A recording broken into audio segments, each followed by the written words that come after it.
Bagaimana hukumnya zikir memakai tasbih? Tasbih ini hadisnya sebenarnya yang membolehkan itu kembali kepada riwayat Tirmidzi yang khilaf ulama tentang kesahihannya. Umumnya ulama ada yang mendhaifkan riwayat ini.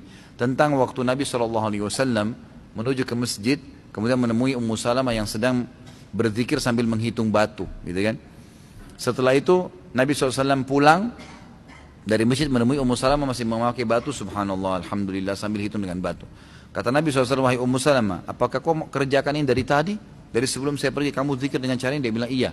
Kata Nabi SAW, saya sudah membaca zikir yang mengalahkan jumlah pahala zikirmu dengan cara saya membaca, misal habis subhanallah baca ada khalqihi wa ridha nafsihi wa zinata arsy wa midada kalimati, sejumlah makhluknya Allah. Jadi bilang subhanallah ada khalqi, sejumlah makhluknya, wa ridha nafsi, sampai dia ridho dengan dirinya sendiri Allah SWT, wa zinata arsy, sebanyak jumlah perhiasan singgasananya, wa midada kalimati, juga sebanyak jumlah kalimat-kalimatnya.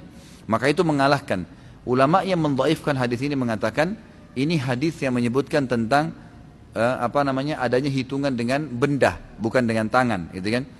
Maka mereka mendhaifkan ini, mereka melemahkan, dan dengan melemahkan hadis ini, kalau hadis lemah itu tidak terlalu lemah, bukan karena ada pendusta, dan tidak bertolak belakang dengan hadis sahih, hukumnya boleh dipakai dalam fadail amal, dalam amal-amal sunnah ya.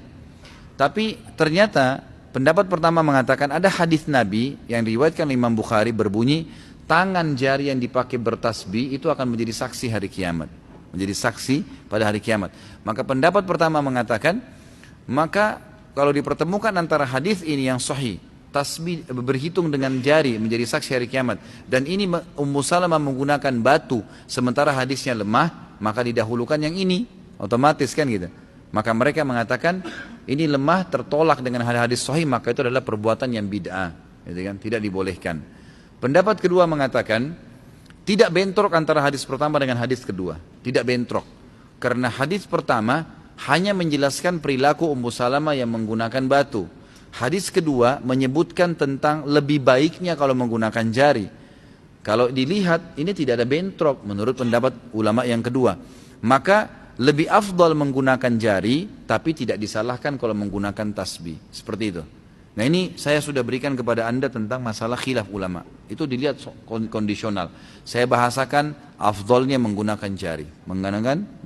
Ini terus kita biasakan gitu kan. Tapi kita tidak boleh 100% menyalahkan orang yang menggunakan tasbih itu, karena masih ada pendapat ulama tadi yang saya sebutkan.